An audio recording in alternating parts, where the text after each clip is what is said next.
start with I'll start with my background and how I got to where I am today, basically. So I guess I'll go back to when I was working towards my bachelor's degree. I got my bachelor's degree in psychology and industrial engineering, and I knew at the time that I wanted to be in the user experience field, but I wasn't exactly aware of UXR at the time. I was more interested in human factors. Um, and so like the first question that I usually get when I tell people that like, oh, I did my major in psychology and industrial engineering, they're like, why would you do that? That's so opposite of each other. You wouldn't think that they would work well together. But in reality, they actually work very well together, strangely enough. Uh, Industrial engineers, typically find ways to eliminate wastefulness in the production process. And then when I study psychology, specifically cognitive psychologists explore the operation of mental processes and how that relates to like perceiving, attending, thinking language, memory, and so on. And so to me, combining these two would be very beneficial and help me recognize various processes more readily and apply that to the field of user experience research or, human factors. But looking at it like that, I realized that, there's a certain user flow that is more usable. And this really depends on your product, but being able to look at that current flow and identify potential wastefulness from a product view and also a cognitive user view would be very important. So while I was working towards my bachelor's degree, I also started in the industry as a tester for the user testing platform.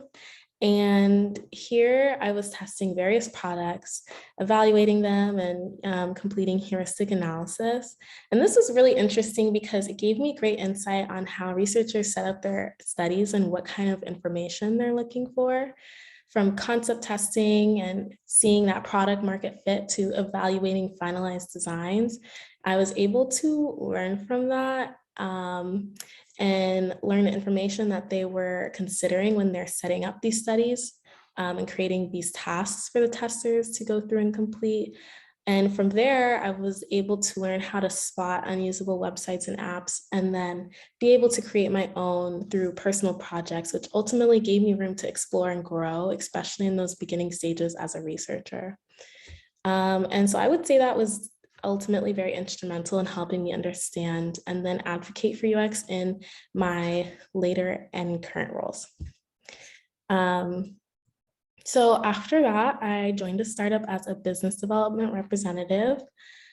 And I was there, and for about 2 to 3 months, I was observing how the startup did things and their operational processes and seeing ways that we could improve. And so I was still learning about UX in my free time. And so I proposed to my boss, I was like, I want to do UX research on the side. I wanted to research our target audience and understand their needs, their frustration, their current situation, and what would really make things better for them. What value could our business add to their lives? So once we started doing that and implementing various methodology like surveys and user interviews, we were able to change the website and communicate our service to them, and also make it more informed business decisions and see a difference in our impact, and then ultimately expand to 4 different locations.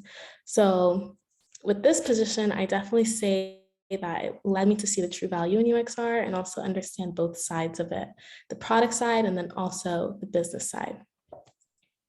Ultimately, I was there for 1.5 years, and then I decided that it was time for me to go back to school. So I know that for higher education, it was never a goal of mine to like spend my entire life in school. And I know that you'd have to do a master's and a PhD, or at least that's what I thought at the time. And I, realized that I wanted to go back to school because I was looking at a lot of job descriptions for user experience research. And I was seeing that they required a master's or PhD.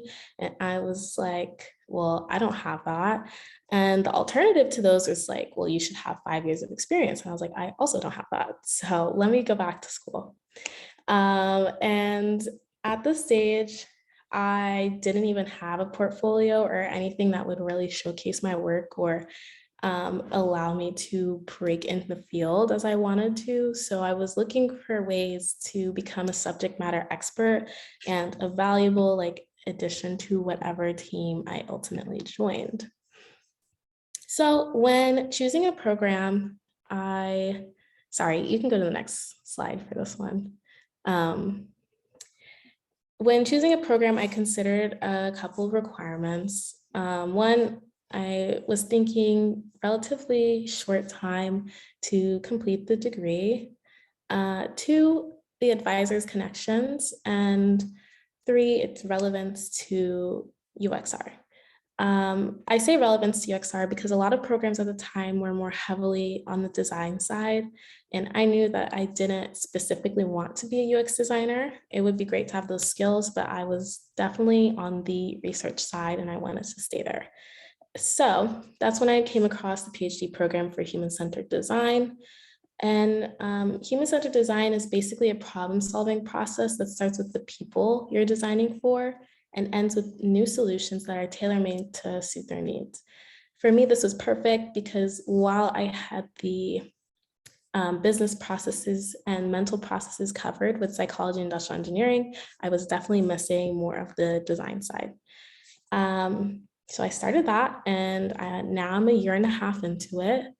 And this is all happening while I'm also full-time as a senior UX researcher at a company called Codelitt.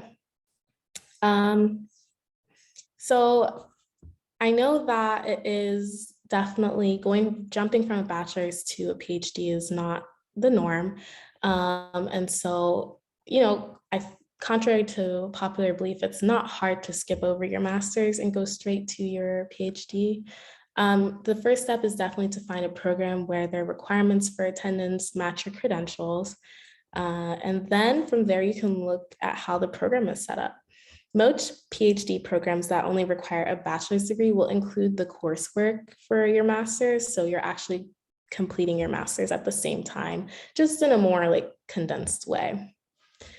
And I would certainly say, as a brief overview as to applying for it and everything, that I think the personal statement was definitely the most important part and how I was able to convey my interest in the field and get started in it. My personal statement is where you detail all the work that you've accomplished and how it aligns with the program you're applying to and how it aligns to the advisor you'd ultimately like to work with. It's important to look at the faculty at each program and then also look at the kind of work they do because they will be influencing your PhD work quite a lot. And so if you end up with an advisor that you don't like, it would actually be quite hard to complete the work that you set out to do. They can also influence your career after your PhD and during it with their connections. So for example, my advisor has done a lot of work in the with different branches of the military, which is a field that I am open to because of his network and connections. So it's definitely important to consider the program's offerings, the faculty, and their expertise, as well as their professional network. Next slide, please. So currently, aside from school, I am a senior UXR at Codelitt, and this is a software development and design firm that focuses on helping other corporations improve or build new products and solve most of their pressing problems with speed, technology, and innovation. I was hired almost a year ago in June as their first UXR hire. And previously they had a user testing department, but they made it quite clear that as I was being hired and my role coming on was to really embody a UX researcher and evangelize it or advocate for it across the entire company. help everyone understand how UXR fits into their workflow and product lifecycle and how it was going to affect and improve things moving forward. Advocating, I would also be advocating for new research processes to level up the company in terms of UX maturity, so that we can increase the level of quality that we provide to our clients as well. And here I definitely feel lucky to say that they're very receptive to UX. And so there isn't that level of pushback that you normally see with startups, because they want to improve and they definitely want to provide usable products. So that is amazing. And I love working there. So I would say that if we were to get into my day-to-day, it definitely is not, it's not a standard day-to-day job. It definitely changes based on the number of projects I'm working on, the types of methodology I'm employing, if it's a team or a solo project, if it's an unmoderated or moderated study. It really just depends on what I'm doing in the current research phase. But I can tell you consistent work that I do is creating estimations for potential research projects, detailing how long that work will take and the costs and things like that. Preparing also for my research talks that happen monthly for the whole company. And this is part of the evangelizing UXR phase. And then also having team meetings or stand-ups for the projects that I'm on, giving quick updates and just the overall status of the project and seeing if anyone is blocked by anything. I also do a lot of communicating with stakeholders for my projects, so heads of other companies, or their heads of customer success, whoever, or their product or project management, whoever is the direct stakeholder for my project. And then also research synthesis, so transcribing sessions, watching sessions, taking notes, all of that. So I would say that's the most consistent work that I do. For school, I'm still in the process of identifying the area that I want to commit to and do a dissertation on. So it's really a lot of article reading, and once a month having discussions with my advisor. Along with those once a month discussions come with a paper, which is basically an analysis of all the papers or articles I've read over the month. So I usually end up writing a small snippet of the corresponding article I read that day, and then move on from there. Next slide, please. Another question I get a lot is how I stay organized. And contrary to what someone would assume, I am not a workaholic. I swear, I like going on vacation. I love happy hours and I like having fun. So I would say that organization is definitely very, very important. And if it means anything, I'm a Virgo. So I'm a little anal about my schedule and to-do items happening. So here I have a little example of what I do, but I have my UXR base in Notion. And here I keep track of weekly to-dos for work, personal to-dos for school, or health, or anything that doesn't have to do with work. I keep those separate. And then I also have a quarterly summary, which is basically every 3 months, I will go through everything in my UXR base and I will list out everything that I've achieved, accomplished over the past 3 months. And then also I have my career path where I ultimately want to land in the next 5 years, and then my PhD work. So each one of these are super important and I typically keep track of them on a daily basis. I enjoy doing these because when it comes time to do my quarterly reviews, I have everything that I accomplished and it really helps me continue to motivate myself because burnout is real. And so I definitely find that it is important. It's important that both of these, school and work, don't burn each other out. And I want to be able to successfully complete both. So with this, I'm able to, run a marathon and not a race, essentially. Next slide, please. So I guess switching gears here from what I'm doing to company culture, I know that working remotely, because everything for me is remote, school is remote, work is remote, and then, there are also remote meetups like this. So how do I immerse myself in different cultures and then also feel like a part of the company or a part of my school cohort? And it's really not like no one size fits all, but it's important to understand the school's goals or your school program's goals, your organization's goals and reasonings for hiring you, and then committing to it.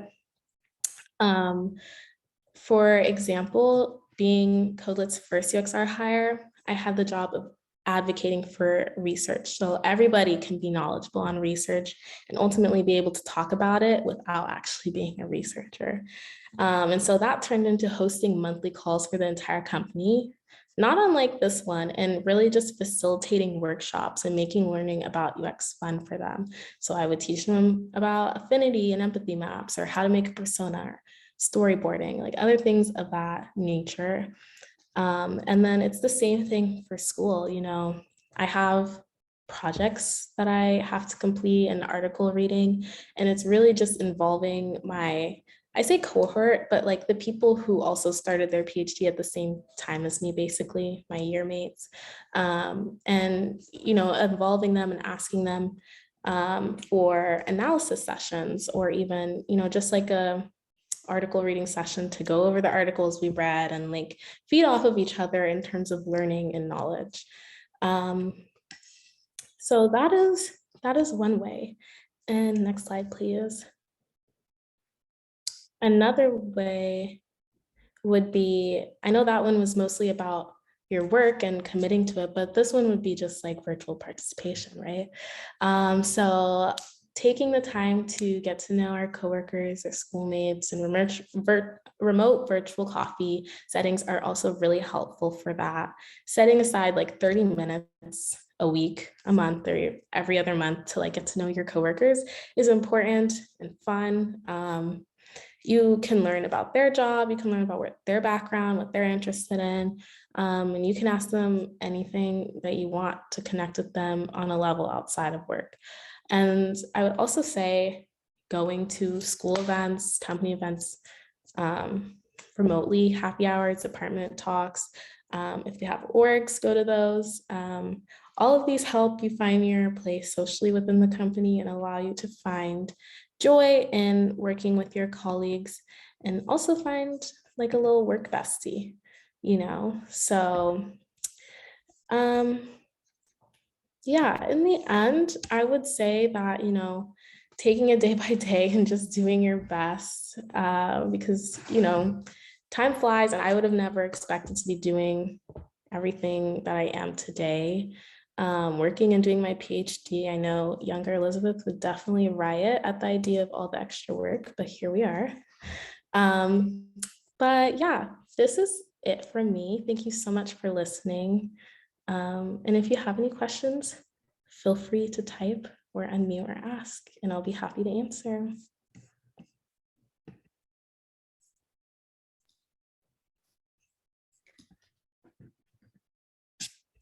I can ask some questions. So I heard you said the both work and the PhD study is remote, but the work is full-time, or how you manage the time? I mean, literally, if you're full-time, like, are you taking the rest of the nighttime working on some of the PhD project? It just feels like you need a very good organization, skills to really pull this out. Yeah, and also I will say that when I was applying for jobs, I didn't hide the fact that I was doing my PhD. So my company also knows and is aware that, while during the day I'm available from required hours 9 to 2 for client calls and everything, other time is like time to do work. And then also if I finish my work early, I do my school. But also, yes, I do end up working in the night a lot of times. I am a night owl, so it works out. But then again, I have to be up early and then I'm unhappy with that. But yeah, it's a long day schedule, I will say. And also, how long is your PhD program? So it's 4 years. So the first year and a half, I basically just got out all of the required classes that I had to do or would also double as a master's. And then the rest will be dedicated to my like dissertation. So this fall, I will be like presenting my dissertation topic, hopefully, and then having to defend it and say like, yes, there's a place for this literature. And then after that, I will be conducting my study and then doing the write-up for my dissertation and then presenting it and then having to defend it again. So total is 4 years, hopefully. Ideally. Ideally, yeah. Yeah. What's the difference between like doing master's first and then go to PhD and just versus what you're doing right now? So, well, I mean, they're two different programs. And if you don't do your master's and your PhD in the same program, then oftentimes you end up having to do that master's section of the PhD anyways. So let's say that I did my master's in like industrial organizational psychology, then I would go and do human-centered design. I would still have to do all of that coursework. So that's another master's on top of like the master's I already did. And so the master's also, you don't have to do a dissertation. Some programs will require you to do like a thesis where you just, it's basically like all of those monthly papers I do are like mini theses. Like at the end of your master's, you have one big one of all the articles you've read and analyzed. And yeah, you can present that as a thesis for some programs, and then other programs, there's like the non-thesis track, and you can do that as well and just do the courses and then get your diploma and you have a master's. So I went for the PhD program because at the time I was applying and I was like, why do all of these jobs require PhDs and master programs? Like, I was like, okay, so I'll just go for the PhD side so that, like you just are at the highest level of requirement and you don't have to worry about the rest.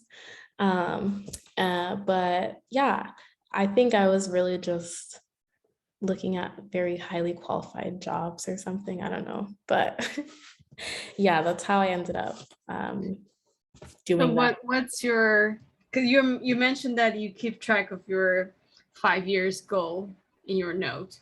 Like, what's your goal in 5 years? My goal in 5 years, so I know that I want to remain working in startups. I like smaller companies and like how fast paced it is, but hopefully in 5 years you'll see me as the head of UX at some company. Yeah, that's the ultimate goal here. But so when you say head of UX, is like UX research or both? Yeah. Research? Head of UX department. So it's going to be both like research and design, because at the end of my PhD, I'll have enough understanding of the design side of things as well. So yeah, head of UX for both. And then whether it's at this one or another company, we'll see, but yeah.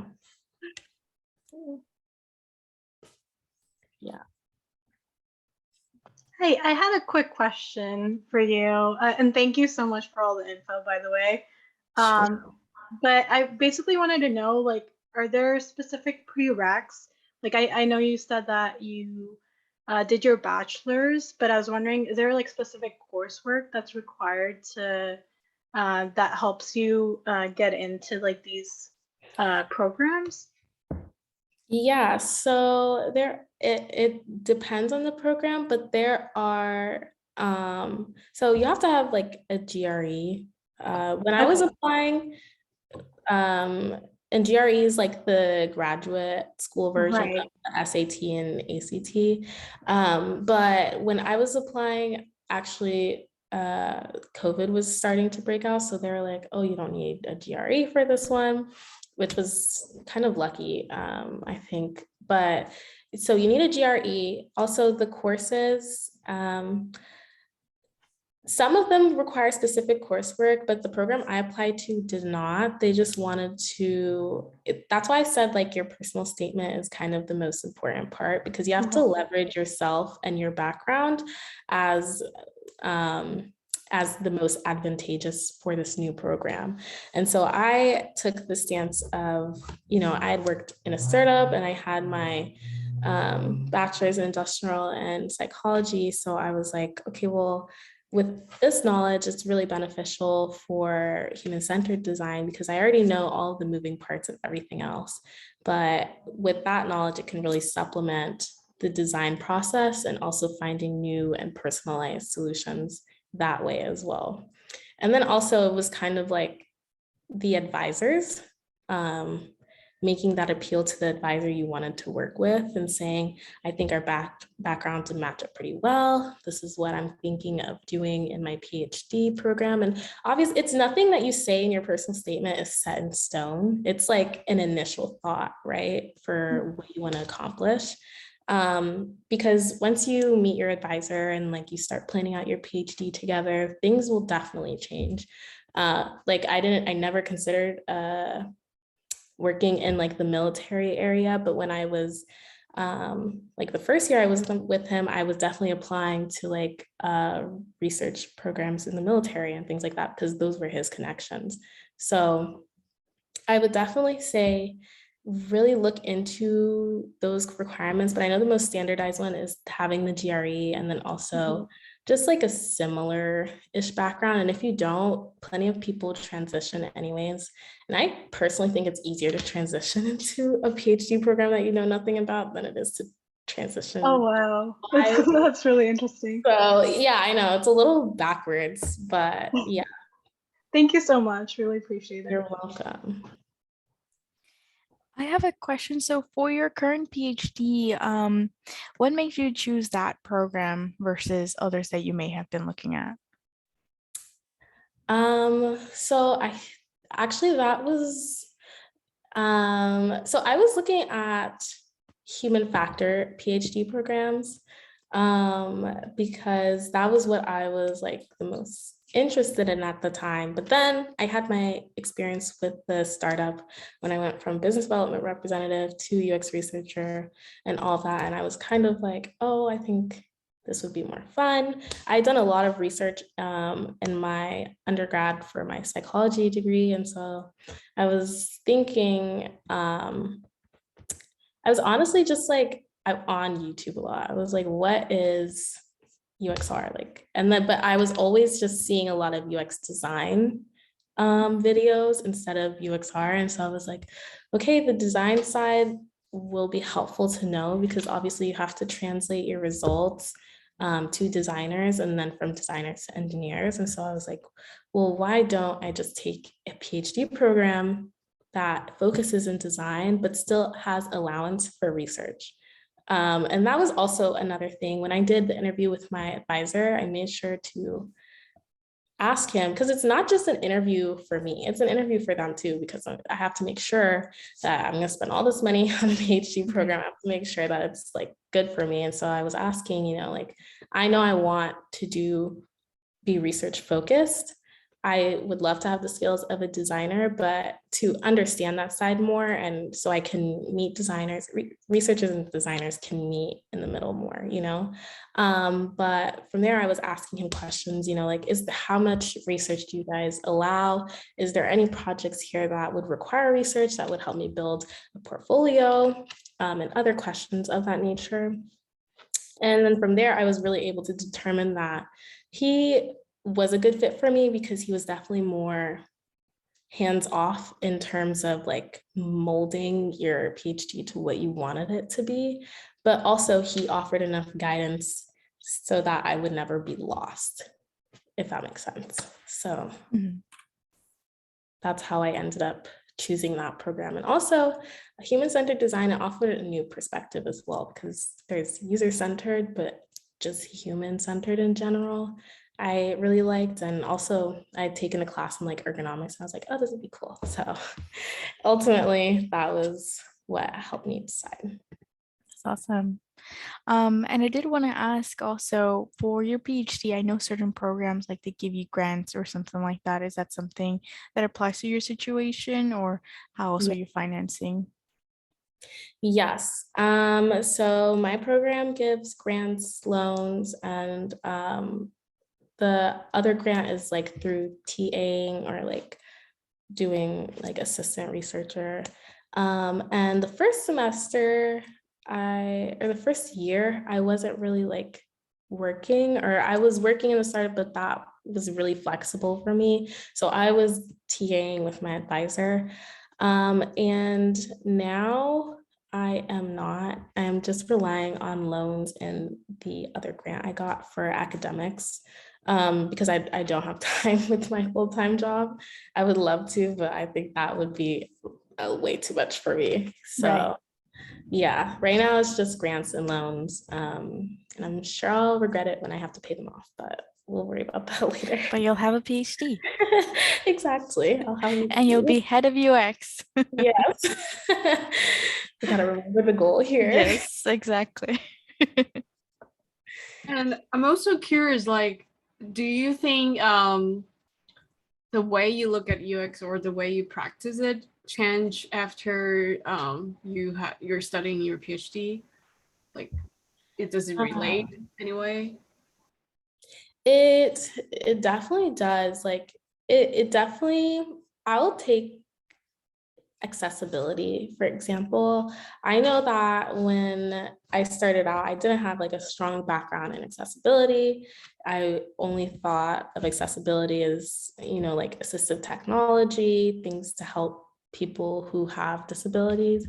And after taking human-centered, I just like started thinking of it as more in a broad way. It's definitely not, it's for literally for everybody. Like I benefit from it, you do, everybody does, because at the end of the day, like it will take like a super easy example of like just like a ramp railway at like a airport or something. Like I go up those all the time, but do I think of that as accessibility, like in terms of just like for a certain group of people? No, like it is literally for everybody, and it's most like human-centered to me. I feel like that's like the pinnacle of human-centered design right there, because it benefits, everybody benefits from it.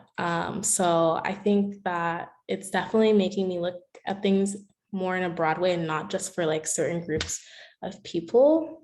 And also it helps a lot with like my design skills, and also like information architecture as well, taking those things into account whenever I do my research, whether that has to do with usability tests or like user interviews, first click testing, any of those things.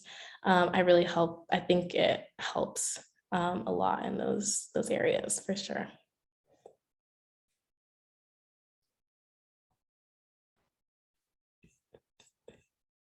I guess your money is worth it now. Yes, it is. I definitely don't regret it.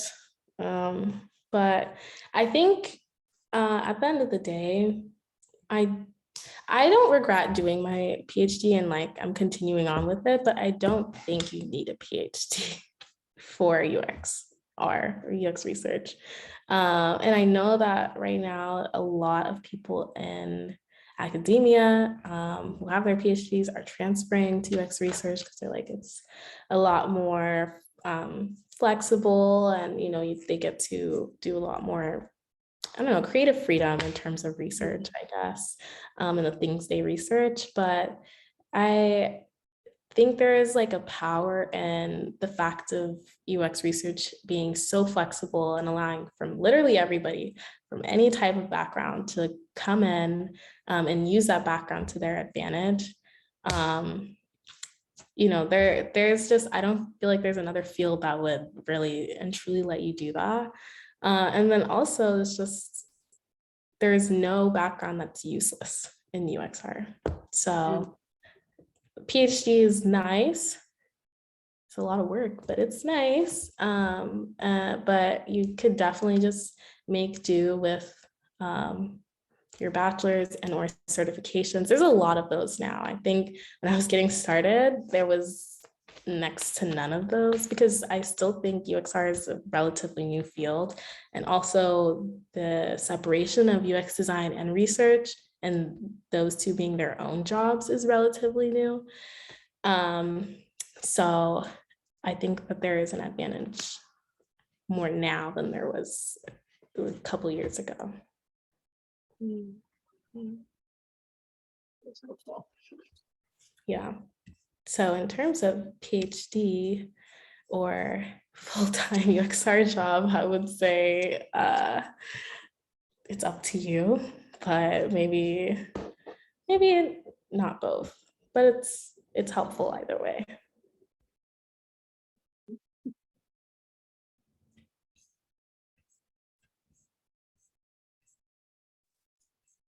That's awesome.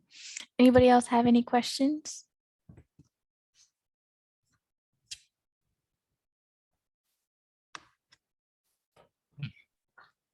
If not, then I think we can end. Thank you so much, Elizabeth, for this enlightening talk. You know what? Maybe I will be considering a master's at least. I love that. I love that. But yeah, I'm just posting our survey link and our Notion for more event resources. And we will love to hear more like feedback based on our events. Yeah, thank you so much, Elizabeth. Thank you guys for having me. This was really fun to do. And thank you for listening. Thank you so much for sharing. Yeah, you prepare so well. I know. Encouraged too. I hope I didn't talk too long. No, it was perfect. All the information that you have to give to us, I love it. Amazing.